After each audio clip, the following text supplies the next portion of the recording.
Fala rapaziada, tudo beleza? Sejam muito bem-vindos ao Futecast, que é um podcast onde vocês podem achar a paixão pelo futebol, com histórias inspiradoras, análises e muito mais.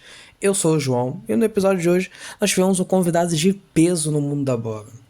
Tive a honra de bater um papo com o Gerson Andreotti. Para quem não sabe, Gerson Andreotti é um ex-jogador de futebol brasileiro e técnico agora, que teve passagem por clubes como o Fluminense, foi até auxiliar técnico no Flamengo, e é um nome que dispensa apresentações para quem acompanha o cenário do futebol por perto. Bem, o Gerson veio aqui hoje nos contar como foi sua trajetória impressionante, uma visão única sobre o esporte, compartilhando também um pouco sobre a sua experiência dos bastidores do futebol e o que ele pensou pro futuro dessa paixão que move nós fãs de futebol.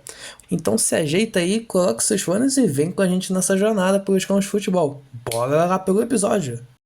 Bem, muita boa tarde, muito bom dia, desculpa, muito bom dia, Gerson. Agradeço muito por você ter aceitado esse convite para ser entrevistado aqui mais ou menos no meu podcast.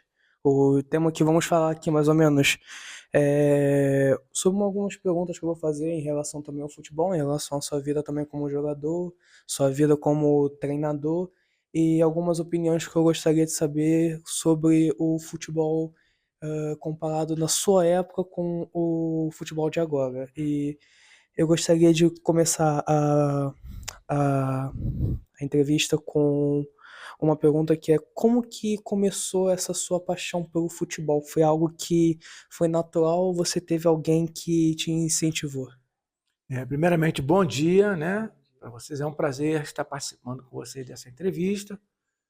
Muito legal.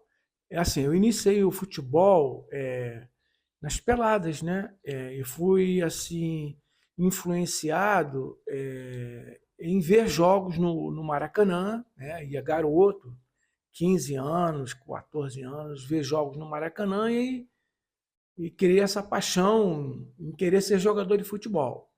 E daí veio as peladas, né? Que a gente tínhamos times de bairro, né? Campeonatos de bairros. E aí eu fui melhorando minha qualidade, fui crescendo. E eu sempre tive uma identidade muito grande em ver os meus ídolos, né? No Maracanã jogar. E ali eu criava, né, algumas características, né, dos jogadores da minha época, dessa época, né, os ídolos dessa época. E até que um dia um ex-jogador viu eu jogando uma pelada e me convidou para fazer um teste. Né? Aí daí começou. E esse primeiro teste meu foi no Botafogo, numa época áurea do Botafogo, que era Jairzinho, Gerson, Roberto, grandes jogadores, Brito, né? Da época. E aí desencadeei e aí não parei mais. Isso. Entendi. Bem, eu gostaria de também saber que pelas pesquisas que eu pesquisei, você jogou pelo Fluminense, você veio do River de Piauí até o Tiradentes de Piauí e depois até o Fluminense. Eu gostaria de saber como que foi essa sua trajetória até chegar ao Fluminense, se você tem alguma lembrança dessa fase inicial. Olha só, houve uma mudança no futebol, né? Por exemplo, na época, os times grandes do Brasil mantinham seus times durante muito tempo. Não havia essa negociação com a Europa. A questão financeira ela valia muito, mas existia muito o teor do amor ao futebol, ao clube. As torcidas visavam muito os times bons e as cobranças eram muito grandes internamente dos clubes a nível de sucesso, principalmente os clubes grandes. E aí, como eu falei no início da sua entrevista, o Botafogo era um time da seleção brasileira, era a base. Na época, eu me lembro bem que era o Botafogo e o Santos. E o Botafogo começou a emprestar seus jogadores da base.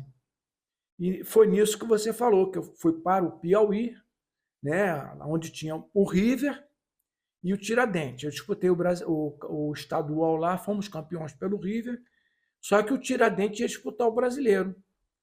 E foi lá e me pegou no River para disputar o brasileiro. E aí, ali eu disputei a bola de ouro, né, na época, com o Falcão, Dirceu Lopes. Eu não ganhei, tinha bola de prata, mas eu fui até, me lembro bem, né, que eu fui até bem perto do final do campeonato disputando com eles. Quando termina o campeonato da época de 1973, o Fluminense vai lá e me pegou para disputar, para ir para o Fluminense. Eu fiquei 1 ano e meio no Fluminense. Fui brasileiro, né, estadual. E daí fui para o Atlético Paranaense. Vou aumentar um pouquinho a trajetória minha. Tudo bem, tudo bem. Aí fui para o Atlético Paranaense, onde eu fiquei muito tempo. Fiquei 4 a 5 anos lá. Hoje, eu falo muito tempo, porque é muito difícil no Brasil, né, na Europa nem tanto. Um jogador estando bem, ficar 4, 5 anos. Né? Hoje lá fazer jogador para negociar, negociações é muito natural, o momento é esse, e aí os clubes trabalham para isso, inclusive para se manterem, né? E dali eu fiquei, né? Fui para São Paulo e por aí foi minha trajetória. Ok. Bem, eu também gostaria mais ou menos de saber, pela sua época como jogador, se apresentou algumas das maiores dificuldades que você enfrentou, se foi estrutura, expressão, salário ou alguma outra coisa que você queira mais ou menos mencionar. Então, é lógico que o dinheiro sempre pesou muito na hora de você renovar contrato. Você sempre procurava o melhor, você buscava uma condição melhor. Nós tínhamos uma condição diferente de hoje, que eram os contratos. Porque eu vou me aprofundar no lado que eu sou obrigado a entrar devido à sua pergunta. Nós não tínhamos a Lei Pelé, entendeu? A Lei Pelé, os nossos passes eram presos. E aí os clubes hoje fazem um contrato longo de 5 anos, porque senão eles perdem o jogador. Nós tínhamos um contrato de 1 ano, e esse contrato de 1 ano fazia com que a gente dávamos o máximo para jogar bem, ser titular e numa renovação futura você ter o reconhecimento da diretoria do clube do qual você estava no momento. E foi por aí. Fazia contratos anuais, não tinha contratos de 2 anos, de 3 anos, era contrato anual. E os clubes sempre faziam isso, devido ao ter o poder do passe na mão. Entendeu? Quando veio a Lei do Pelé, que acabou o passe, os contratos aumentaram muito e eu penso que esse teor de competitividade nos clubes se diminuíram, porque isso, queira ou não queira, num garoto novo, aquela competitividade para vencer, para jogar, para ser titular, já que o jogador já tem 5 anos de contrato, não em todos, dá um certo acomodamento. E eu acho que isso foi um grande passo negativo para o atual futebol que hoje existe no Brasil. Entendeu? Eu penso que nós tínhamos muito era mais competitivo, nós vivíamos mais o clube que a gente estava, e você vivendo o clube, fazendo a coisa com paixão, com amor, você, queira ou não queira, em tudo que você faz, você rende mais. Por aí. Ok, certo. Eu também gostaria de perguntar que o senhor jogava como volante. Isso. Era mais reconhecido pela sua parte defensiva e também a sua visão de jogo. E eu gostaria de saber como é que era a função naquela época? Uma função mais desafiadora ou mais leve? Olha só, era desafiadora, porque assim, eu vou primeiro pautar aí, tá? Hoje os campos são todos muito bons. São bilhares. Parece uma mesa de bilhar. Na minha época, né, os campos eram muito ruins, não havia uma cobrança da federação da CBF, nem das federações estaduais, de campos bons. E isso era desafiador para todos nós, jogadores brasileiros, e você dá uma velocidade no jogo, tem uma habilidade. Mas tem sempre o lado bom nos momentos difíceis, você cria uma condição de você superar, né? E queira ou não queira os campos sendo ruins, a gente criou, nós criávamos habilidade. Né? Eu acredito que um jogador que não tivesse uma certa habilidade teria muita dificuldade de jogar nessa época de vida dos campos. Né? E queira ou não queira, eu conseguia, né? Jogar no nível razoável para bom, né? Naqueles campos, e dando velocidade de acordo com a circunstância atual. Né? Isso aí. Certo, ok. Eu... Você jogou tanto também no Fluminense, jogou com o Capita, o Carlos Alberto, e pelas bases ali que eu andei investigando, eu gostaria de saber quais jogadores que você teve o maior prazer ou tipo dificuldade para jogar contra, e se alguém te marcou especificamente. Assim, eu não joguei com o Carlos Alberto, capitão, joguei com o Gerson, Canhotinha de Ouro. Né? Eu peguei grandes jogadores, joguei com o Félix, joguei com o Marco Antônio, lateral do Fluminense, joguei com Assis, Manfrini, joguei com grandes jogadores, Rivelino, né? Isso no Fluminense. O Carlos Alberto ele veio posteriormente. Quando eu fui para o Atlético, aí ele veio para o Fluminense. Eu não cheguei a jogar com ele. E jogadores que eu joguei contra, eu tive a felicidade, né, devido a esse tempo, de enfrentar todos os 3 campeões mundiais, né? Todos, Jairzinho, Paulo César Caju, jogar com Gerson, jogar com Félix, jogar com Marco Antônio. Quer dizer, eu tive essa felicidade, fora os jogadores que não eram titulares da seleção brasileira, o Edu, o Santos, né? O Ademir da Guia, joguei todos contra esse jogador, Dirceu Lopes, que era grande jogador também, e por aí. O Brasil era um país muito rico na época, de qualidades técnicas, né? E isso foi assim para mim. Essa pergunta sua veio a restabelecer em mim uma visão antiga, né? De felicidade muito grande de viver esse momento. Eu com 19 anos ou 20, jogando com o Gerson, né? Jogando contra Jairzinho, que já era profissional. Porque hoje, uma outra diferença, né, que os jogadores se profissionalizam ali, tem sub-20. Aí o jogador, para subir, ele tem que ralar muito, porque existe um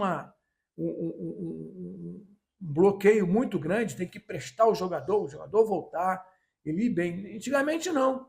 Você fazia bons jogos, mostrava qualidade, você com 19 anos, 20, você era titular do Fluminense ou do Atlético Paranaense, ou o clube que você estava. O que mostrava era a qualidade tua em jogo.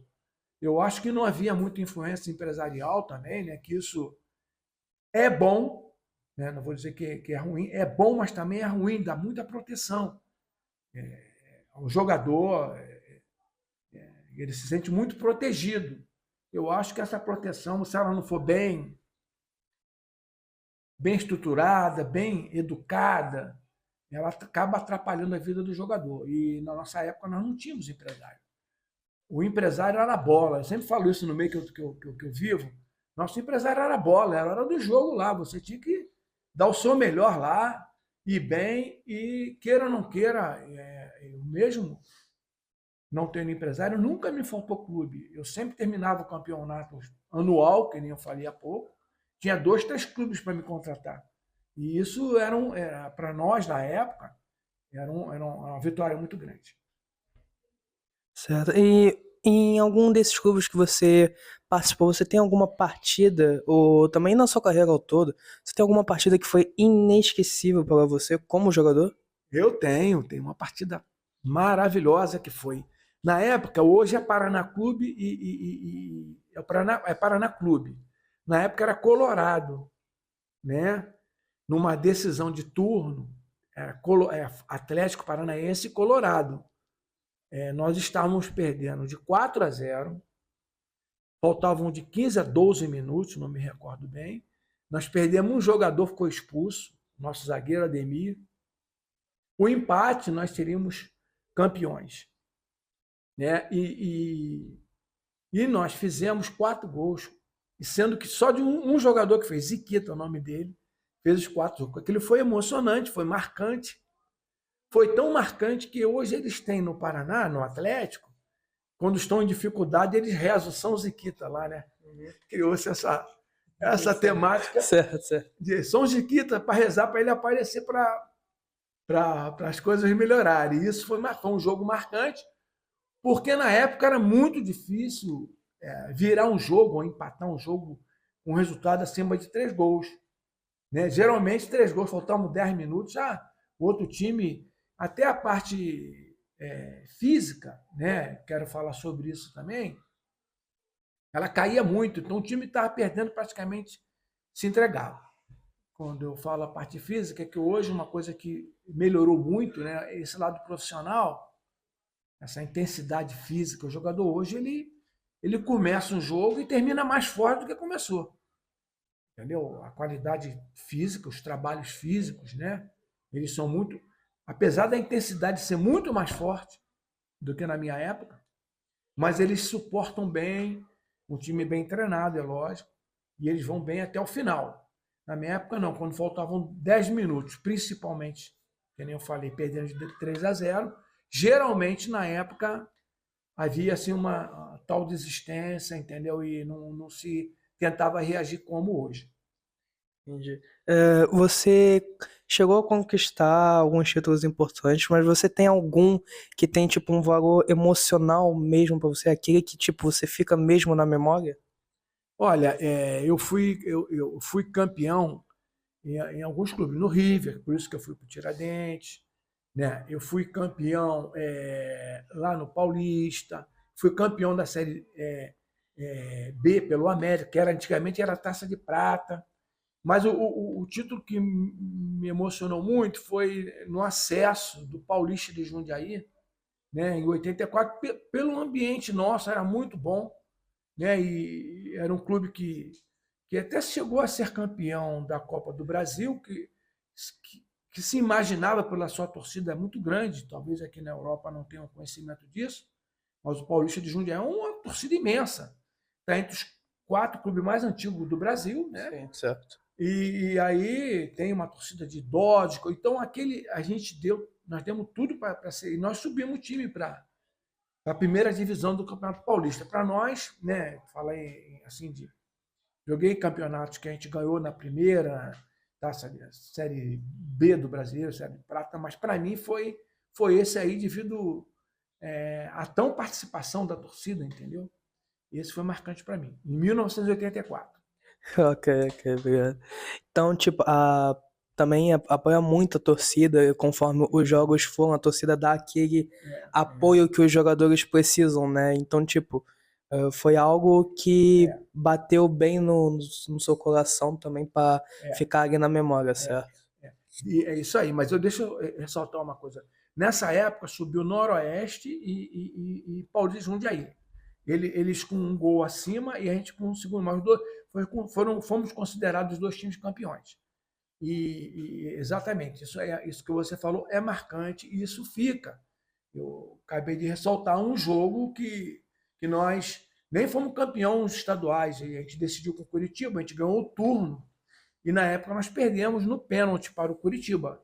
Certo. Entendeu? E nem fomos campeões, mas o jogo daquela decisão contra o Colorado foi tão marcante devido à circunstância que foi, entendeu? Então tem jogos que realmente que marcam e a gente não esquece.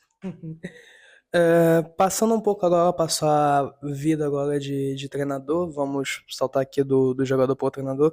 Eu queria saber se foi algum pensamento que você decidiu depois de acabar a sua carreira, ou você, durante a sua carreira, já tinha um pensamento sobre virar treinador? E se isso foi uma transição natural ou que teve alguma resistência, digamos assim? Não, foi uma coisa natural. Quando eu falei do Paulista agora, eu era tão querido lá, e encerrei minha carreira lá, tive um problema no joelho. E aí o presidente me manteve como auxiliar. E dali em diante eu comecei a criar em mim, entendeu? Eu não tinha essa perspectiva de ser treinador. E eu fiquei lá em 70 e em 80, 70, 80, 81, por aí, não me recordo muito bem. Fiquei aí aproximadamente 3 anos lá, né? E a gente fez bons trabalhos lá, e dali começou minha carreira como treinador. Aí rodei o Brasil, fui auxiliar do Flamengo, do Zagallo na época, fiquei contando o tempo, quase 5 anos no Brasiliense, fui campeão da Série B, Série C do Brasileiro, e fui pentacampeão candango, candango é um termo que se chama no Brasil, o Brasil de Brasília, né? Uhum. Quando você morador de lá, você é candango. Então, nós somos campeões candango Entendi. 5 anos. E aí fui ficando, fui dali, rodei, fui para vários clubes trabalhar como treinador. Você falou sobre também na parte de auxiliar. Na parte que eu andei investigando, eu vi que você foi auxiliar técnico no Flamengo, certo? E eu gostaria de saber que, pronto, como também sou flamenguista aqui também, só por como que foi você trabalhar num clube desse porte? Não sei se na época era um clube também de um tamanho grande, mas acho que também existiam nomes muito bons lá. Mas em comparação também ao clube naquela época com o valor que está agora, como que foi você olhar para trás e verificar, nossa, eu fui lá, sei lá, técnico do Flamengo, foi uma experiência maravilhosa, foi boa? Sim, foi gratificante demais.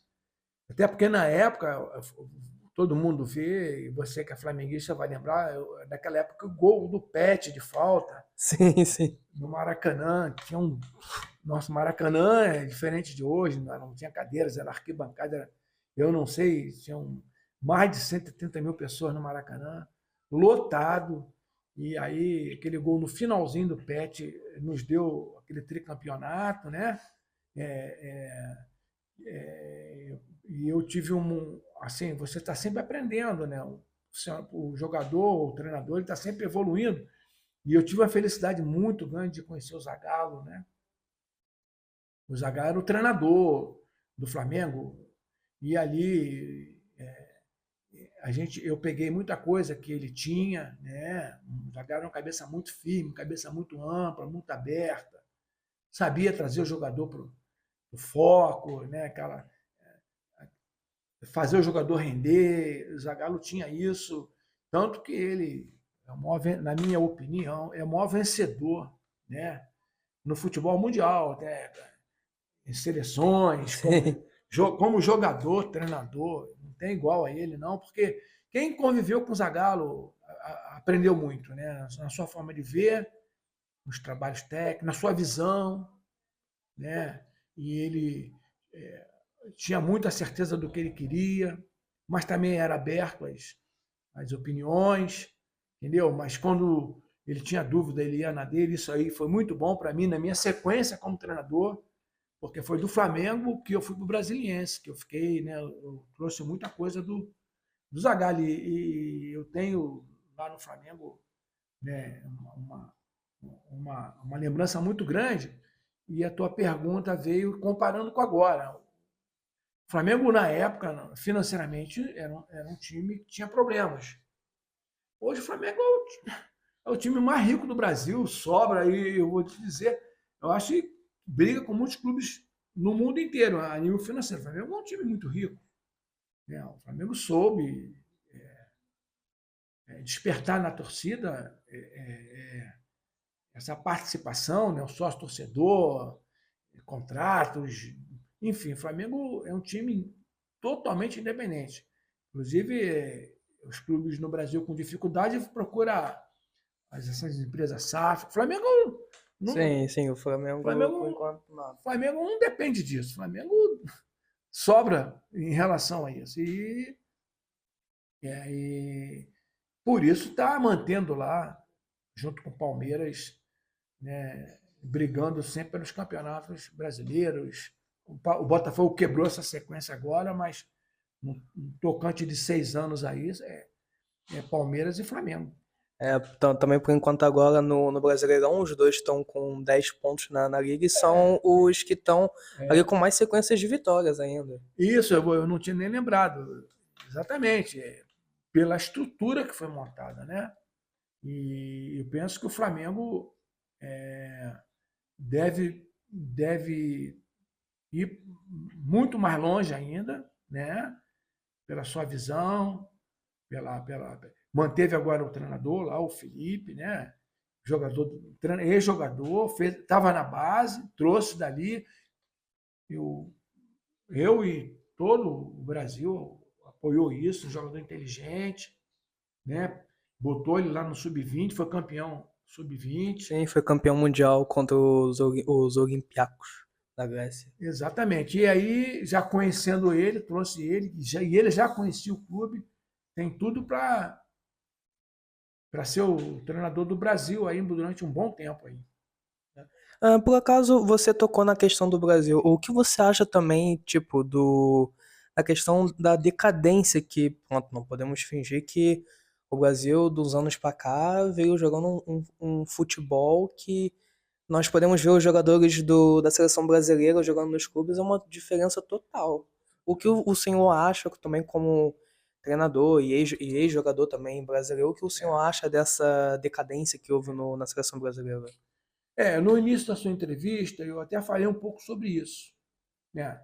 Eu acho que essa energia que se tinha dos jogadores no Brasil, na época, onde o Brasil ganhava os títulos, né, devido à cobrança dos torcedores dos clubes, né, no Brasil, onde os jogadores pertenciam, isso fazia com que os jogadores vivenciassem mais o país, né, vibrasse mais pelas conquistas, quando botava a camisa da seleção. Hoje, no Brasil, ninguém nem conhece jogadores que estão convocados. Sim, é muita verdade mesmo. Eu mesmo, que sou do futebol, eu tenho que ir ler depois da convocação de onde o jogador é.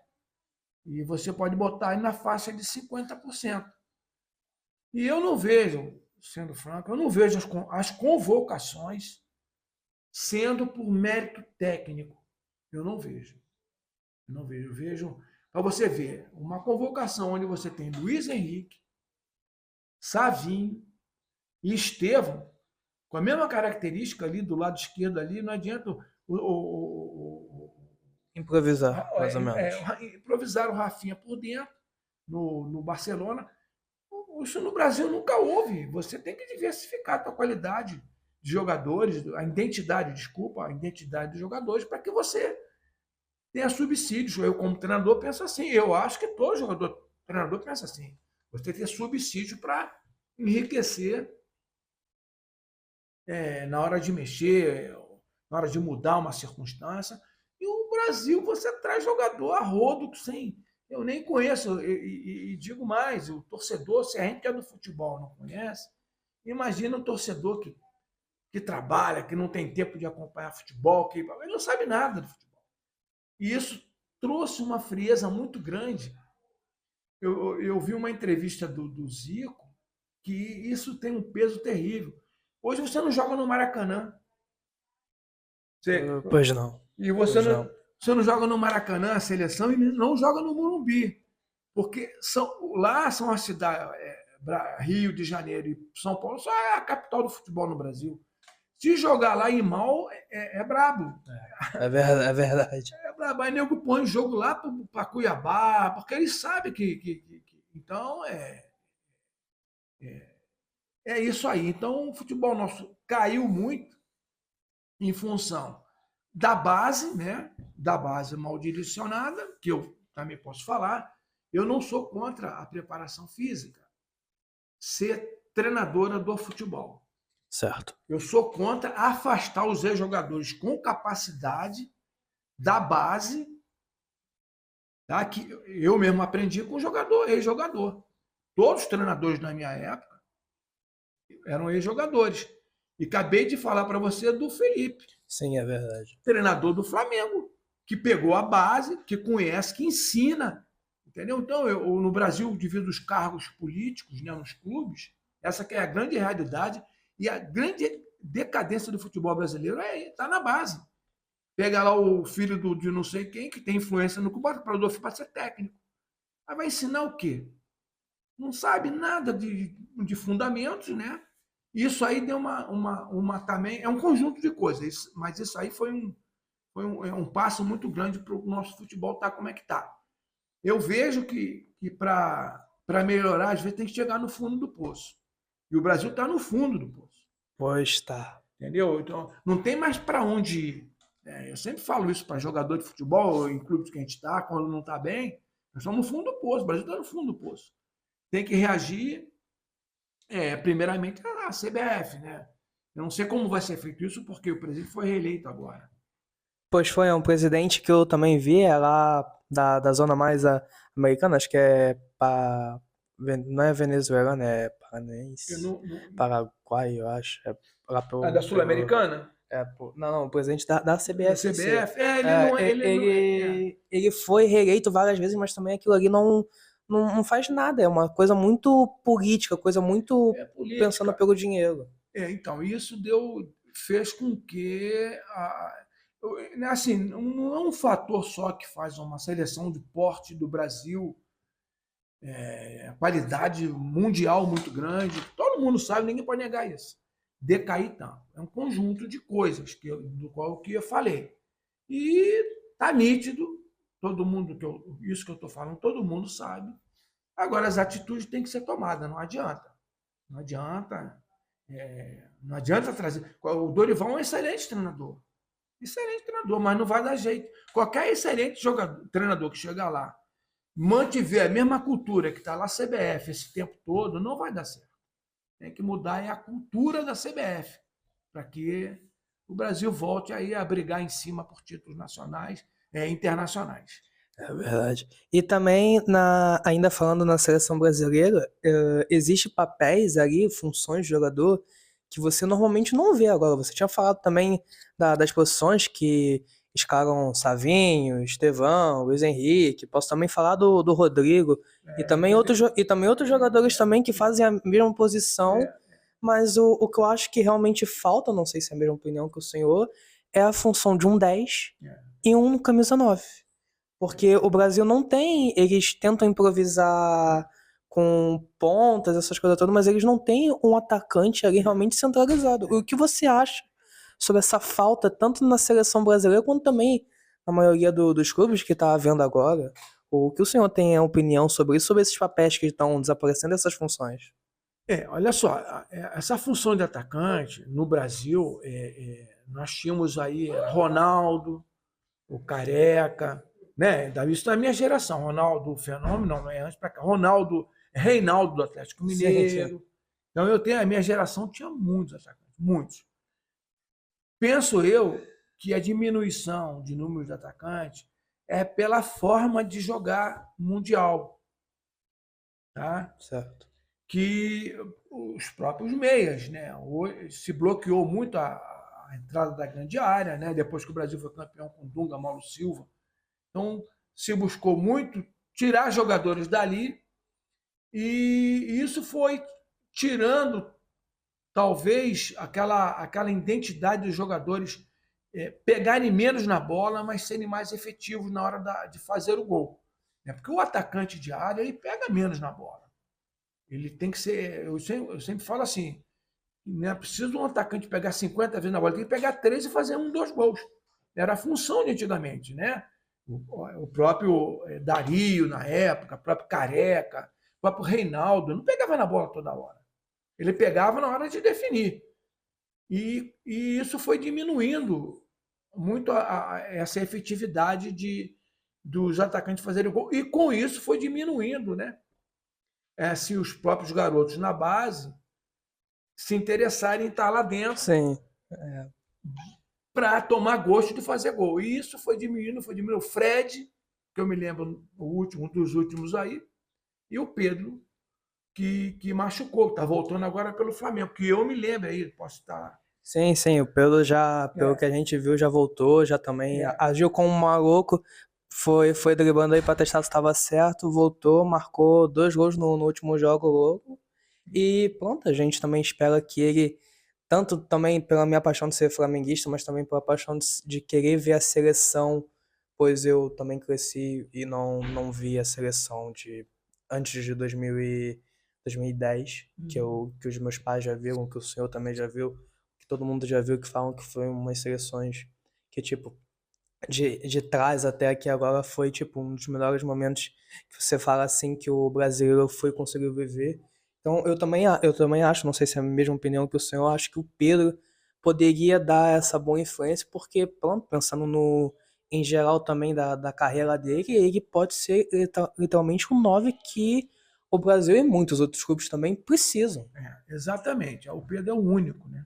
Vamos falar assim, né? É o 9 e o único no Brasil. Você não tem ninguém com a característica do Pedro, com a qualidade dele. Espero que ele volte depois da contusão, comece a render como estava rendendo antes de machucar, né? Eu acho que tem que dar um tempo para ele, porque a contusão dele foi séria, né? Ele voltou, fez 2 gols agora, mas o Flamengo tem grandes fisiologistas e eu acredito que ele vá, sim, voltar ao que era. E você vê na minha entrevista, que eu falei há pouco, o Pedro é um atacante que ele não pega 40 vezes na bola, ele pega 3, É, 4. pega poucas vezes Pô, é mesmo. natural, é a função que exige isso, entendeu? É a função. Só que assim, ele pega ali na hora da grande área, na pequena área, está sempre bem colocado. Ali a gente falava que é um atacante que briga ali com os zagueiros aí, é difícil jogar ali. Eu acho que a dificuldade, né, vou falar a nível de jogadores, tá? Fez com que sumisse os atacantes. Os atacantes acham que pegar na bola é jogar bem. Não é. Atacante tem que fazer gol. Você ganha de 1-0, ganhou o jogo, o gol do fulano, É né? verdade. É o que vale, é a vitória. E essa cultura no Brasil, devido à forma de se jogar, né? Hoje, essa compactação, devido à preparação física muito boa, né? De você atacar e defender muito rápido, tirou-se os espaços. E o atacante, ele realmente fica com dificuldade de pegar a bola, né? É muita verdade mesmo. Também tem poucas chances que dá para um atacante certo que pega ali a bola, porque normalmente, como o senhor também disse agora há pouco, muitos atacantes agora dão muitos toques na bola quando não tem o foco de marcar gol. Eu me lembro de ter visto uma entrevista ou uma menção que o Gabriel Jesus, que jogava Uhum. no Arsenal também, que ele falou que, pronto, agindo como atacante, falou que o papel dele como atacante não era marcar gols. Quando eu vi aquilo ali, eu pensei, pô, mas como você, um atacante, É, tá com esse pensamento de não querer marcar gol? Entendeu? Eu não sei se o senhor também concorda mais ou menos isso, se, como você também falou, eles perderam a essência de ser um atacante. exatamente. A essência é porque a forma de jogar de certos treinadores, né? Não estou crucificando nem os treinadores, não. A dificuldade fez com que os treinadores tirassem o jogador de lá para ele sair, para jogar com 2 extremas. Tem várias formas de jogar, mas crucificou os atacantes em fazer gol. Sim, Entendeu? E eu não vou falar só de atacante, né? O Brasil carece de meias, pois é, entendeu? verdade. Olha só, eu joguei muito contra o Zico, joguei muito contra o Zenon, joguei contra o Dirceu Lopes, Ademir da Guia, o meia, né? O meia por dentro, né? Ele é outro jogador que ele não é obrigado a estar pegando na bola toda hora, não. É difícil jogar de meio, que joga de costa, naquele lugar ali onde estão os volantes. É difícil. Mas uma que o meia livre, ele bota o atacante na cara do gol. Eu acho que uma coisa leva a outra. Quando você perde o meia de ligação, né? Você Sim, entende bem? Meia de sim, ligação, o meia que liga no entendo. atacante, joga perto do atacante. Quando você tira esse jogador, aí eu acho que isso fez com que matasse os atacantes também. Quando você tira aquele jogador que liga o atacante pertinho, você isola muito o atacante. né? Nós tivemos o maior time, um dos maiores times do mundo, né? Que é o Barcelona, na época do Do Carlos Guardiola, do Busquets, o Xavi, Xavi, Iniesta. o Iniesta. O Iniesta não era um meia por dentro, né? É Ele não verdade. era um meia por dentro, era um meia do lado esquerdo, trabalhava nas costas dos volantes, né? E aí muita gente começou a ter essa identidade, botava um extremo lá do direito, o canhoto vem por dentro, que completa ali nas costas dos volantes. E isso tirou esse meia, tá me entendendo? Sim, sim, tô entendendo. Tirou esse meia central que joga perto dos atacantes. Então foi um conjunto de situações que matou os atacantes de área. Um meia pra parte mais ofensiva, que Isso, mais distribua pra fixo, parte mais pra mais frente. próximo do atacante. E aí o Iniesta sem a bola vinha aqui atrás. Faziam 3 volantes, né? Junto com o Chaves, Sim, sim. O Busquets o ele. trio do Barcelona que controlava tudo. Isso. Quando para sair para jogar, o Iniesta flutuava. Saía para jogar, ele tinha muita qualidade. É verdade. Entendeu? Aquele trio era um trio. Isso aí fez o quê no futebol mundial? Então, muita gente até hoje. Brasil mesmo, nós não temos um meia que joga por dentro. Pois não, é muita verdade mesmo. A gente também tem muito meia que tenta ali o papel, mas eles jogam muito mais, tanto centralizado quanto também mais para trás, que também podemos ver que na seleção brasileira nós temos, posso dizer que até que nomes, o Casemiro quando jogava ainda no Real Madrid, é um meia, é um volante, pronto. Volante. E temos aqui também o Bruno Guimarães agora na Premier League, ele naturalmente, no Newcastle, ele joga como meia, mas ele jogava sempre como volante também. Isso. Então, aquilo ali fica que um meio, como você também estava falando, que fica mais para a parte defensiva e centralizada. Não tem bola para frente e que distribui. Exatamente. Essa ligação dos volantes com os meias, com a bola, ela diminuiu muito, né? Então os passes hoje são muito laterais. Sim, é verdade. Não é verdade? Os passes hoje são muito laterais. Hoje tem a posse de bola, porque o meia tem que vir aqui atrás para pegar, coisa e tal. Os meias se aproximavam muito dos atacantes, né? Que eu falei, né? Você vê bem, né? Você não tem um meia hoje com 700 gols, 800, que nem o Zico. Pois é, isso é verdade. Temos poucas assistências e também poucas, mas tem muita participação também de gol, é o que mais tem. Exato, mas gol mesmo, o Zico entrava na área, perdia gol, perdia muita bola, né? Mas eu digo assim, né? Acho que ele ganhar, as bolas que ele ganhava, conseguia driblar, que eram ofensivamente, ele concluía bem em gol e fazia gol. Então, essa mudança no futebol ela foi muito real, né? Assim, e a característica nossa brasileira é a criatividade, né? Quando você traz jogador para ter só posse de bola, e aí eu vou na base, volto na base de novo, a gente tem que voltar a ser aquela base com criatividade.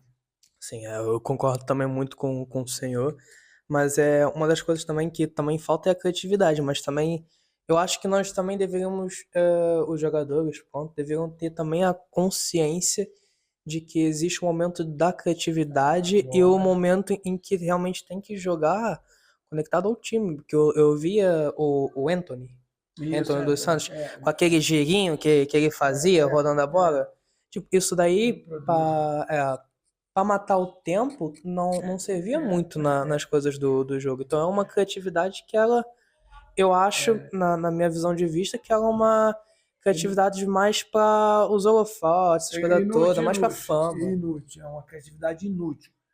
Assim, você reter a bola sem criatividade, sem produzir, é inútil. Quando você retém a bola produtivamente, entendeu? É diferente. Você torna o time criativo. Quando você trava esse acelerar e desacelerar, tá? Nós temos um exemplo mundial que é o Messi. É verdade. É muita verdade.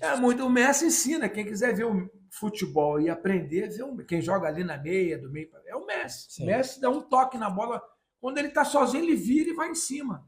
O Messi é a aula de futebol. Quem é meia, quer aprender, é o Messi. Não sei como é que ele está agora Na MLS, na Liga lá dos Estados Unidos, né? É porque ele está lá e lá não é tão visto que nem era no Barcelona, né, na seleção argentina, né, que a gente sempre vê. O Messi é aula de futebol. Ele tem tudo isso que o Messi tem que ter. Não precisa ser igual o Messi. Sim, Precisa ser igual o obviamente. Messi, mas tentar fazer igual, tá apertado. Eu joguei muito contra o Zico. A minha posição era marcar o Zico. Quando eu chegava nele, ele dava de primeira. Chegava, ele dava de primeira. Quando eu não ia, ele dominava e virava. E aí vem ele em cima, que ele driblava muito bem, né? Os dois lados, era habilidoso demais. É isso que o Messi faz.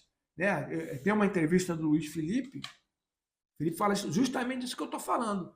Marcar o Messi é muito difícil. Primeiro que ele não faz falta não pegar na bola. Se ele ficar sem pegar na bola, ele não esfria. É aquele negócio que ele tem que sempre ficar com a bola. Se ele ficar com a bola menos de 2 minutos, ele desliga do jogo, mais ou menos. Tem muito jogador que desliga. Ele não. Ele tá sem pegar, mas ele... Mas não vamos falar de Messi, não, que ele é extraterrestre. Não, é verdade. Aquilo ali é um absurdo. Ele é realmente um absurdo. Exato, é um absurdo. E a gente, falando de Brasil, voltando, a gente tem que voltar. Nós temos condições de fazer isso. Nós temos grandes jogadores no Brasil a ser criativos, a evoluir. Eu acredito muito. Mas primeiro a CBF tem que mudar a cultura, né? Sim, é verdade. Vou dar um exemplo que não existe mais. Nós tínhamos em 66, né? Foi jogar em 66. Tostão, Jairzinho, Pelé, Carlos Alberto Torres, Gerson, todos os 3 campeões de 70, a grande maioria foi em 66 jogar. Aquilo ali é uma cultura de trabalho que foi criada na seleção brasileira da época. Antigamente existia essa cultura de você aclimatizar o jogador, adaptação do jogador, quando o jogador é bom. E ali o jogador ele pode até não iniciar bem, mas ele vai se adaptando, ele vai render. Um dia ele vai botar o futebol dele para fora, vai extrair o futebol dele. Hoje você, conforme eu falei, você convoca jogador, no outro já não convoca. É uma confusão ali. É uma confusão, mas eu acredito que está no fundo do poço. Sim, é. Verdade. É isso aí. Pronto, eu acho que também, para finalizar aqui, eu gostaria de saber que você, como ex-jogador e também como treinador agora, o que você teria mais ou menos alguma coisa para falar com pessoas que querem seguir o futebol agora, ou jogadores também que querem virar treinadores, o que o senhor tem essa opinião aí para falar para eles? Se você tem alguma frase, ponto, que poderia mais ou menos motivacionar ou alguma coisa que você gostaria de deixar? Eu como treinador, eu falo para jogador, né? Assim, o jogador tem que criar a sua identidade. Né? E para criar a sua identidade, isso é lá nos 13, 14 anos. Sim. Entendeu? Ele tem que criar a identidade dele de jogo. E eu penso que o jogador nessa situação não são nem eles, são os pais que levam. Fazer com que o jogador jogue pelada. Jogar pelada. Sim, é verdade. O jogador tem que jogar pelada, solto, driblar, ele criar, ele tem. Às vezes um zagueiro vira atacante, às vezes um atacante vira zagueiro. Ele vai criar isso na trajetória de garoto, para ele. E conforme eu falei, ele vai vendo os jogos, ele vai criando um ídolo dele. Só que ele vai, nessa trajetória, aprendendo a driblar, chutar no gol, a dominar. Sim, sim. Eu vejo muito robotizado, né? Eu queria desrobotizar, né, mundialmente isso, que não é só no Brasil, não. Eu tenho visto jogos aqui em Portugal, toca para cá, toca para lá, toca para cá, toca. Ninguém enfrenta. Não é enfrentamento. E é igual no Brasil. Não estou criticando. Tem treinadores até que fazem isso. Tem clubes aqui em Portugal que botam base, ex-jogadores para trabalhar na base. E eu penso que tem que ser assim. Tem que ter até um preparador físico para ajudar, ou mais preparadores físicos. Mas mexer com bola tem que ter os fundamentos de bater na bola, de domínio. Sim. Isso num cabeceio. Então, você não vê gente cabecear bem hoje, né? É verdade. Então, olha só. Muitas vezes não. Você vê raramente um gol de cabeça direcionado. Não tem, a bola bate na cabeça, o cara, sei lá, ele não direciona a bola. Isso aí é lá na base lá. Eu acredito que Portugal tem gente, nossa, jogadores excelentes, que já até pararam, que podem contribuir aí, entendeu? E o Brasil, estou falando do Brasil e Portugal, porque Sim, sim, nós somos é portugueses verdade. e a gente Aquela. torce para que também que as coisas evoluam. Torço para Portugal ser campeão do mundo, cara. Tá faltando isso. Grandes Pois, jogadores, né? pois O tá. momento aí na Europa, na Inglaterra, né? Grandes jogadores portugueses, são titulares, não falta quase nada para chegar e carimbar um título mundial, entendeu? E aí a gente, entendeu? Eu entendi, entendi. Você também falou que, bom, tá vendo aqui alguns jogos da Liga Portuguesa, né? É, Por alguma dúvida que eu tive aqui, ou alguma curiosidade também, quais clubes que você anda vendo assim aí normalmente? eu tenho visto o esporte, muito bom time, entendeu? Tem um grande atacante, tem um meio-campo bom, muito bom. O Benfica eu já assisto bastante tempo, né? O Braga teve momentos melhores um tempo atrás, né? É verdade. É muita verdade O mesmo. Braga, gostava de ver o Braga jogar. O Porto deu uma queda muito grande, né? Essa confusão da diretoria lá, né? Mas eu tenho visto nas televisões, tem bons jogadores, né? Bons jogadores. Eu acredito que vai dar aí nessa final aí o Benfica e Sport. Esporte, é.